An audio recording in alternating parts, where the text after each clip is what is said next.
Nah, terus pakainya Windows mulu tuh. Buatan siapa ya Windows? Ada yang tahu nggak? Ada yang inget nggak? Yang wawasannya luas pasti tahu buatan siapa. Ayo, Windows. Bill Gates, sip, Mbak Lo. Oke deh, berarti up to date terus ya.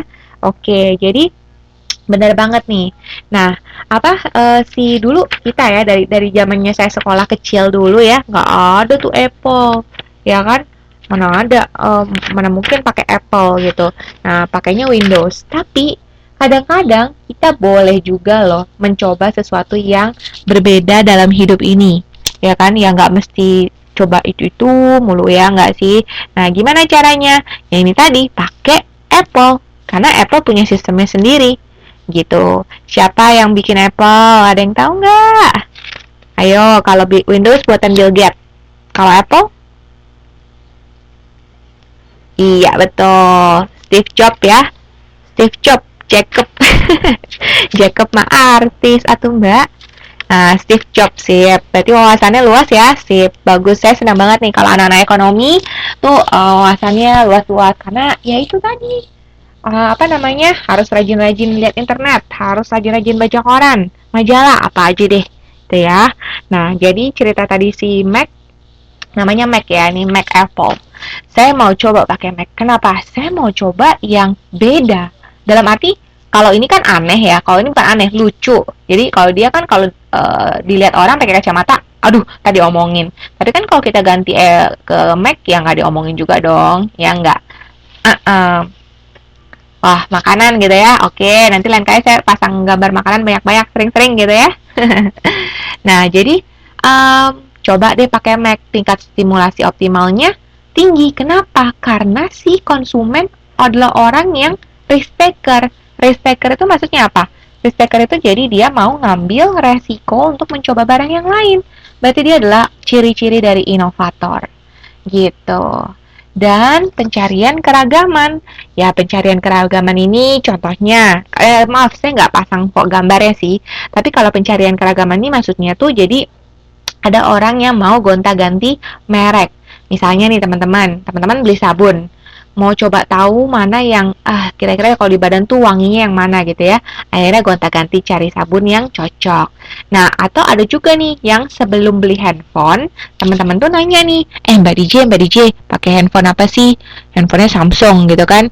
Mbak Anis bilang, kalau saya sih Sony gitu kan. Mbak Jue bilang, terus bagusan mana gitu kan. Mbak Ella sukanya sabun yang merek kambing. Oh, yang God itu ya. Nah, itu juga tuh bisa juga ya. Nah, jadi kalau cerita HP tadi, Mbak Jua itu nanya-nanya dulu teman-teman yang pada punya HP mereknya berbeda-beda. Sampai akhirnya Mbak Jua nentuin misalnya mau beli HP yang mana gitu. Nah, kemudian kalau yang satunya lagi tuh, yaitu tadi, lama-lama misalnya gitu ya, pencarian keragaman tuh contohnya udah biasa pakai Mac, ya udah lama-lama jadi terbiasa. Nah, berarti kalau orang yang suka coba-coba, orang pencetus ide, orang yang sifatnya mau mencoba sesuatu yang sudah sifatnya inovasi dan dia tingkat karakter sosialnya juga unik seperti ini dan tingkat stimulasi optimalnya dia tinggi, berarti dia adalah seorang inovator.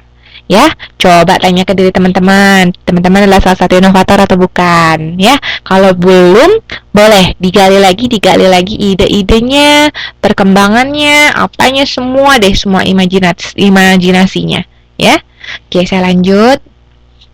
Yang kedua adalah faktor kognitif. Nah, faktor kognitif, kebutuhan atas cognition. Ya, konsumen dengan cognition tinggi suka iklan yang informatif, sedangkan konsumen dengan cognition yang rendah suka iklan yang menarik. Contohnya, kalau informatif itu kan berarti penuh dengan berita, penuh dengan informasi, bener nggak? Saya kasih saya kasih contohnya itu adalah teh botol sosro. Nah, iklannya nggak semua saya pasang, tapi saya pasang bagian ini. Maksudnya apa?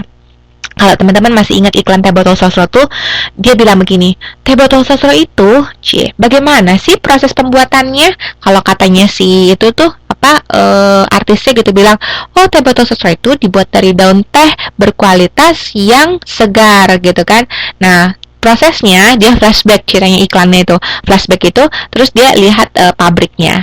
Yang pabriknya lihat, terus daunnya dipetik seperti apa, dikumpulin, terus seperti ini nih ya kan, dimasukin teh-tehnya ke dalam botol, terus ditutup pakai apa namanya, tutup botolnya dikedepin, jadi jangan sampai ada udara sama sekali. Iya, apapun makanannya, minumnya teh botol sosro, sip, itu udah mendarah daging banget ya Mbak Yusni ya. Aduh, sayangnya di sini saya nggak tahu deh kalau teh botol sosro itu gampang nggak dicari gitu ya di Taiwan. Tapi kalau di Indo sih di mana-mana ada ya, gitu. Nah jadi kalau di sini iklan yang seperti teh botol sosro ini adalah sifatnya informatif. Kenapa informatif? Kita tahu loh cara proses-proses pembuatan teh botol sosro itu seperti apa. Jadi saya nonton apa namanya, nonton iklan itu tuh tujuannya untuk mendapatkan informasi. Informasi berupa caranya seperti apa sih bikin teh botol sosro tuh gitu. Nah, ada juga yang cognitionnya rendah nih ya, dia sukanya iklan menarik, dia nggak mau mikir, saya nggak peduli teh botol sosro bikinnya gimana, seperti Indomie. Kenapa saya pasang 3 iklan? Ini maaf ya, kecil-kecil, abis nggak ada tempatnya lagi. Jadi kalau cerita Indomie, pernah denger nggak? Buatlah cerita Indomie ala diri kamu sendiri. Nah, kalau cerita saya seperti ini, kalau cerita kamu seperti apa? Pernah dengar seperti itu? Nggak pernah ya? Wah, teman-teman nggak up to date nih kalau kayak gitu. Karena pernah ya Mbak Yusni ya. Nah, saya seneng nih, saya antusias kalau teman-teman sudah pernah dengar gitu ya. Jadi ada yang cerita kalau mungkin nih, kalau yang cerita pertama gitu ya. Hujan-hujan enaknya makan Indomie kuah anget. Cerita dia. Yang satu lagi cerita bilang, lembur paling enak ditemenin sama Indomie. Nah, ini yang lagi lembur nih. Kalau yang ini satu lagi, wah ini apa nih ceritanya nih? Mungkin dia lagi apa gitu. Saya kecil, larut malam enaknya makan Indomie, dia bilang. Nah, jadi apa namanya? Nah, mungkin Mbak Yus nih besok bisa tuh ya kirim, kalau lagi ada lomba mengenai cerita masalah Indomie, Mbak Yus nih kirim, bilang, wah saya anak rantau ya kan, susah senang ditemenin sama Indomie. Cie. Jadi seru juga ya. Bisa banget tuh kayak gitu. Nah, dulu setahu saya ini lagi in banget di Indo. Kenapa? Karena orang pasti makan Indomie itu nggak mungkin nggak pernah, bener enggak. Nah, kemudian ada ceritanya dari yang normal, ini kan normal lah ya, hujan, ngantor, kemudian larut malam gitu kan. Nah, ada juga yang aneh-aneh. Mungkin dia nembak pacarnya pakai Indomie, cie, mana saya tahu gitu ya, ceritanya aneh-aneh. Atau mungkin dia misalnya gara-gara Indomie dia jadi apa ya, maksudnya jadi ketemu sama calon istrinya. Waduh, saya nggak tahu juga deh. Mungkin di warung Indomie gitu ya, kali. Iya, makanya nggak tiap hari ya Mbak juga ya. Jangan, saya nggak saranin. Tahu ini kan instan, sesuatu yang instan itu biasanya tidak terlalu bagus ya. Tetap ya, yang alami-alami, makan sayur, makan buah. Tapi kita lihat daripada segi ekonominya sama segi psikologisnya, bahwa coba lihat konsumen yang kognitionnya rendah, dia nggak peduli cara bikin Indomie kayak gimana. Dia nggak peduli berapa sih kalorinya Indomie, atau mungkin Indomie itu sehat apa enggak. Yang saya peduliin cerita orang-orangnya yang lucu-lucu, yang beda-beda, yang unik-unik. Nah, jadi beda kan, kebutuhan atas cognition tuh beda-beda. Orang ada yang mau tahu gimana cara bikin teh botol, ada yang saya suka ceritanya, kayak gitu. Jelas ya? Oke. Nah, ada juga yang namanya visualizer sama verbalizer. Apa sih maksudnya? Nah, saya kasih contoh di sini adalah opik. Nah, teman-teman nih yang mungkin pernah dulu banget, zaman tahun berapa ya Mbak? 4 tahun yang lalu deh kayaknya Mbak. Teman-teman, lagunya Tombo Atinya Opik. Pernah tahu ya? Aduh, saya jangan deh, nanti kalau saya nyanyi ntar pada nightmare lagi, nggak bisa tidur. Enggak lah ya, maksudnya lagunya Tombo Atinya Opik yang ada di RCTI itu dulu zamannya bulan puasa sekitar 4 tahun yang lalu atau 5 tahun yang lalu. Nah, dia ini apa namanya, sempet kayak semacam tiap kali ada apa iklan lewat ada lagu dia gitu, karena mungkin sebagai selingan aja gitu, misalnya iklan sinetron atau mungkin iklan iklan dari iklan yang lain. Nah, pada saat orang denger iklannya si Opik nyanyi lagu Tombo Ati, itu orang denger suaranya. Orang nggak lihat si Opik lagi ngapain di situ, nggak lihat, atau dia nggak lihat si Opik lagi makan apa atau lagi ngapain, enggak. Yang diperhatikan apa? Suaranya. Kenapa? Suaranya merdu, enak, pas lagi ya kan kata-kata dan nadanya di bulan puasa. Nah, sedangkan yang satu lagi ada orang yang kalau lihat iklan itu dia nggak mau lihat televisi. Dia nggak suka, mungkin dia berpikir aduh iklan televisi terlalu berlebihan atau bagaimana. Nah, dia lebih suka lihat iklan yang sifatnya verbal, yaitu lihat dari majalah gitu. Jadi ada orang yang sukanya dengar, lihat. Ada orang yang dia lebih nangkep suatu pesan itu hanya melalui mata dan itu pun bukan melihat misalnya seperti di televisi, seperti film, tapi lebih kepada tulisan seperti itu. Terus ya, jadi di sini konsumen tuh beda-beda, Mbak. Jadi kalau teman-teman pada mau belajar apa sih itu perilaku konsumen, apa itu psikologis, yuk teman-teman tanya pada diri masing-masing, ini terjadi nggak sama kita? Mungkin apa yang saya bicarakan sama ini sebenarnya salah satunya adalah teman-teman juga seperti itu ya. Oke, saya lanjut ya. Nah, yang ketiga adalah materialisme konsumen dan perilaku pembelian impulsif. Nah, maksudnya ini apa? Jadi ada loh orang ya yang beli semua tentang Superman. Kalau dicontoh di modul tuh dia beli Barbie mulu. Padahal kalau dipikir-pikir ya, beli Superman patung yang kayak begini buat apa coba? Ya buat dilihat doang, bener nggak? Tapi namanya hobi, ya susah, bener nggak? Pajangannya, bonekanya, bajunya, pajangan pinggirannya, topengnya, semua dibeli. SpongeBob, Mbak Rini suka SpongeBob gitu ya. Nah, kali ini Mbak Rini kayak gini semuanya SpongeBob kuning semua gitu ya.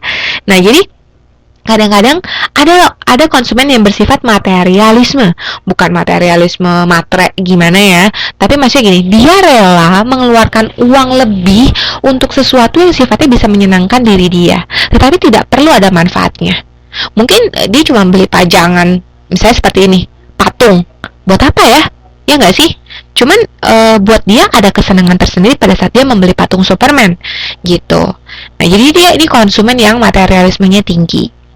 Nah, ada juga yang filateli, yaitu apa? Tukang koleksi perangko. Kenapa?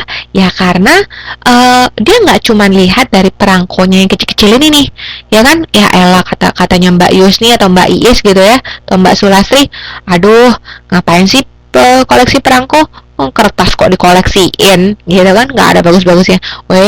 Mungkin bukan kertasnya yang dia cari, tapi seni mencarinya. Karena seni mencari perangko itu sulit. Perangko itu kan susah ya dicari. Kalau Superman mungkin dimana-mana jual Superman, tapi zaman sekarang apalagi udah susah kan cari perangko. Nah, pada saat dia mencari dengan tingkat kesulitan yang tinggi, itulah ada satu kesenangan tersendiri yang timbul di diri konsumen, merasa bahwa semakin susah barang itu dicari, pada saat ketemu akan bahagia. Seperti itu.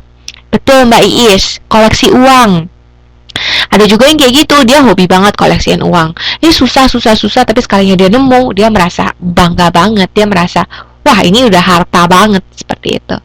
Jadi ada konsumen yang dia materialismenya tinggi seperti ini, dan ada juga yang pembeliannya impulsif seperti ini. Jadi dia belinya bukan beli barangnya saja, tapi beli experience-nya, beli pengalamannya. Gitu, jelas ya. Kemudian etnosentrisme konsumen itu, jadi etnosentrisme itu artinya adalah cinta terhadap diri sendiri. Nah, karena kita bukannya mau selfie, kita pasti cinta dong sama diri sendiri dong, ya enggak? Tapi kita lebih kepada misalnya negara kita. Nah, I love Indonesia, iya dong. Nah, saya cinta produk buatan dalam negeri, buatan negara saya sendiri. Iyalah Mbak, ya enggak. Kalau misalnya bukan kita lagi, siapa yang mau cinta? Bener enggak? Ya dong. Toh gimana pun ya, sebobrok-bobroknya, sejelek-jeleknya Indonesia, ini loh tempat kita tuh lahir ya, tempat kita makan dari tanah-tanah Indonesia, minum dari air dari mata air Indonesia sampai kita gede, bener nggak? Masa kita tidak ada terima kasihnya? Terus